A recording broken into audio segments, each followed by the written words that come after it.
Magandang araw! Sa video na ito, tatalakayin natin ang buod ng ika-19 na kabanata ng Noli Me Tangere ni Dr. Jose Rizal na may pamagat na Mga Karanasan ng Isang Guro. Pag-aaralan din natin ang mga mahahalagang pangyayari, tauhan, tagpuan, talasalitaan, at aral, mensahe o implikasyon na matatagpuan sa kabanatang ito.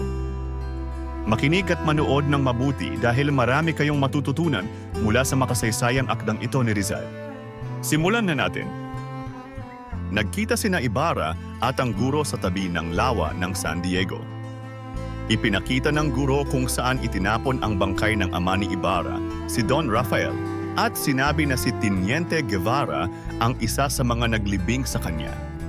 Ibinahagi rin ng guro ang mga suliranin ng edukasyon sa kanilang bayan, kabilang na ang kakulangan ng pondo para sa mga kagamitan, kawalan ng maayos na silid-aralan, pakikialam ng mga pari sa pamamaraan ng pagtuturo, at kawalan ng pagkakaisa sa pagitan ng mga magulang at mga may kapangyarihan.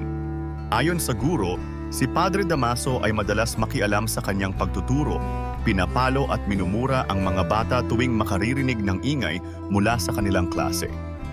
Bagamat nagkaroon ng kalayaan ng guro na iangkop ang kanyang mga aralin, matapos mapalitan si Padre Damaso, nanatiling mas mahalaga para sa simbahan ang pagtuturo ng relihiyon.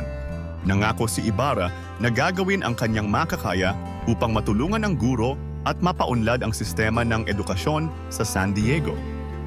Binanggit ni Ibarra na sasabihin niya ang mga suliraning ito sa pulong na gaganapin sa paanyaya ni Teniente Mayor.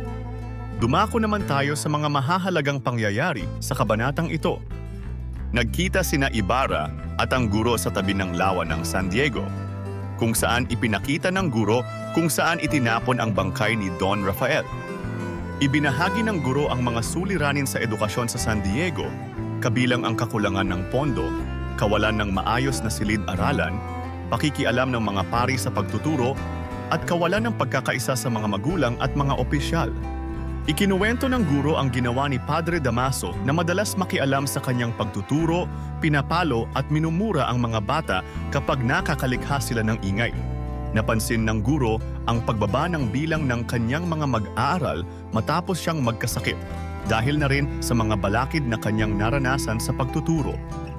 Nangako si Ibarra na tutulong sa guro at gagamitin ang kanyang impluwensya upang mapabuti ang sistema ng edukasyon sa San Diego, at isa sa alang-alang ang mga ito sa pulong na gaganapin. Mga mahahalagang tauhan. Crisostomo Ibarra, anak ni Don Rafael Ibarra, nakipagkita siya sa guro upang alamin ang kalagayan ng edukasyon sa San Diego at kung paano siya makakatulong upang mapabuti ito. Guro sa San Diego. Isang masipag na guro na nagtuturo sa mga bata sa San Diego. Ibinahagi niya kay Ibarra ang mga suliranin sa edukasyon, pati na rin ang ginawa ni Don Rafael para makatulong sa kanilang bayan. Nais niyang mapabuti ang edukasyon sa kabila ng mga balakid na kinakaharap niya. Teniente Guevara. Isa sa mga naglibing kay Don Rafael, bagamat hindi siya direktang lumabas sa kabanata, siya ay binanggit ng guro bilang tumulong sa libing. Padre Damaso, ang dating kura paroko ng San Diego na madalas makialam sa pagtuturo ng guro, pinapalo at minumura ang mga bata. Siya ang pangunahing balakid sa kalayaan ng guro sa pagtuturo. Don Rafael, ama ni Ibarra na yumao na ngunit binanggit sa kabanata dahil sa kanyang mga nagawa at kontribusyon para sa edukasyon. Dumako naman tayo sa tagpuan ng kabanata. Ang tagpuan ng kabanata na ito ay sa tabi ng lawa sa San Diego, kung saan nag-usap sina Ibarra at ang guro tungkol sa kalagayan ng edukasyon sa kanilang bayan. Dito rin ipinakita ng guro kung saan itinapon ang bangkay ng ama ni Ibarra.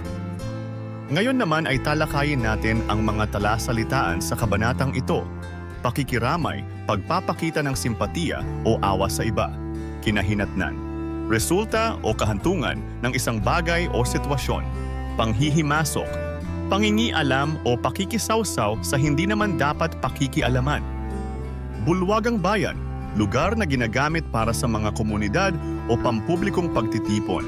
Indulgensya, pagpapaluwag ng parusa sa purgatorio sa pamamagitan ng panalangin o donasyon. Purgatorio, ayon sa Katolisismo, isang lugar o kalagayan kung saan nililinis ang mga kaluluwa bago sila pumasok sa langit.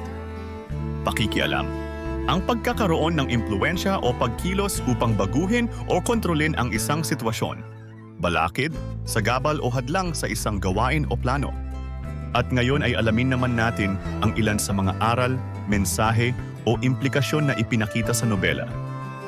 Ang education ay mahalaga sa pag-unlad ng isang bayan. Ngunit ang mga balakid tulad ng kakulangan ng pondo at pakikialam ng mga may kapangyarihan ay nagpapahirap sa mga guro na itaguyod ito ng maayos. Ang pagmamalupit at pakikialam ng mga pari tulad ng ginawa ni Padre Damaso ay nagpapakita ng kung paano ang kapangyarihan ay maaaring abusuhin, lalo na kung hindi ito sinasalungat ng mga taong may malasakit sa edukasyon. Ang kawalan ng pagkakaisa sa pagitan ng mga magulang, guro at opisyal ay nagiging sanhi ng kahinaan ng sistema ng edukasyon. Mahalaga ang kooperasyon at pagkakaisa upang mapabuti ang kalagayan ng mga mag-aaral. Ang pagtulong ni Don Rafael sa guro at education ay nagpapakita ng kanyang malasakit at dedication sa pag-unlad ng bayan. Ipinapakita nito na ang isang tao, kahit na wala sa gobyerno, ay maaring mag-ambag ng malaki sa kaunlaran. Ang pangako ni Ibarra na tutulong sa pagpapabuti ng education sa San Diego ay nagpapakita ng kanyang malasakit at layunin na ipagpatuloy ang adhikain ng kanyang ama na magsilbing inspirasyon para sa mga leader ng bayan. At diyan nagtatapos ang 19 na kabanata ng Noli Me Tangere, mga karanasan ng isang guro. Ano ang natutunan mo sa kabanatang ito? I-comment mo na ang iyong sagot. Inaanyayahan ka din namin na i-like, subscribe at i-click ang notification bell para lagi kang updated sa mga susunod naming videos. Hanggang sa muli, maraming salamat sa panonood.